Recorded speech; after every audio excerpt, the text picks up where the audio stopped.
एक प्रसिद्ध राजा था जिसका नाम रामधन था। अपने नाम की ही तरह प्रजा सेवा ही उसका धर्म था। उनकी प्रजा भी उन्हें राजा राम की तरह ही पूजती थी। राजा रामधन सभी की निष्काम भाव से सहायता करते थे, फिर चाहे वो उनके राज्य की प्रजा हो या अन्य किसी राज्य की। उनकी ख्याति सर्वत्र थी। उनके दानी स्वभाव और व्यवहार के गुणगान उसके शत्रु राजा तक करते थे। उन राजाओं में एक राजा था भीम सिंह, जिसे राजा रामधन की इस ख्याति से ईर्ष्या थी। उस ईर्ष्या के कारण उसने राजा रामधन को हराने की एक रणनीति बनाई और कुछ समय बाद रामधन के राज्य पर हमला कर दिया। भीम सिंह ने छल से युद्ध जीत लिया और रामधन को जंगल में जाना पड़ा। इतना होने पर भी रामधन की लोकप्रियता में कोई कमी नहीं थी। हर जगह उन्हीं की बातें चलती थी, जिससे भीम सिंह को चैन न था। उसने राजा रामधन को मृत्युदंड देने का फैसला किया। उसने ऐलान किया कि जो राजा रामधन को पकड़कर उसके सामने लाएगा वो उसे 100 सोने की दीनार देगा। दूसरी तरफ राजा रामधन जंगलों में भटक रहे थे। तब उन्हें एक राहगीर मिला और उसने कहा, भाई,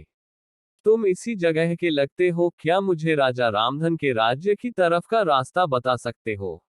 राजा रामधन ने पूछा, तुम्हें क्या काम है राजा से?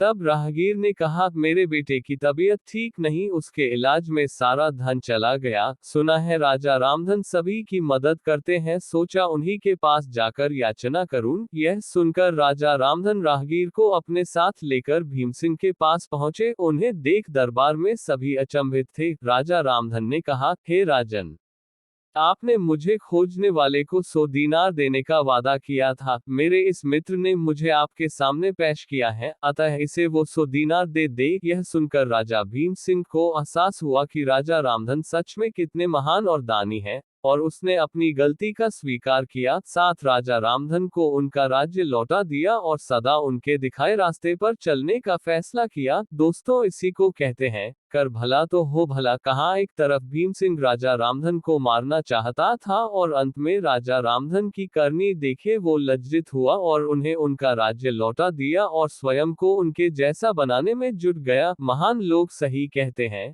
कर भला तो हो भला। रामधन की करनी का ही फल था जो वो हारने के बाद भी जीत गया। उसने जिस तरह सभी की मदद की, उसकी मदद अंत में उसी के काम आए। इसलिए कहते हैं मनुष्य को अपने कर्मों का ख्याल करना चाहिए। अगर आप अच्छा करोगे तो अच्छा ही मिलेगा। माना कि कष्ट होता है लेकिन अंत सदैव अच्छा होता है। कर भला तो हो भला। यह कहानी आपको कैसी लगी?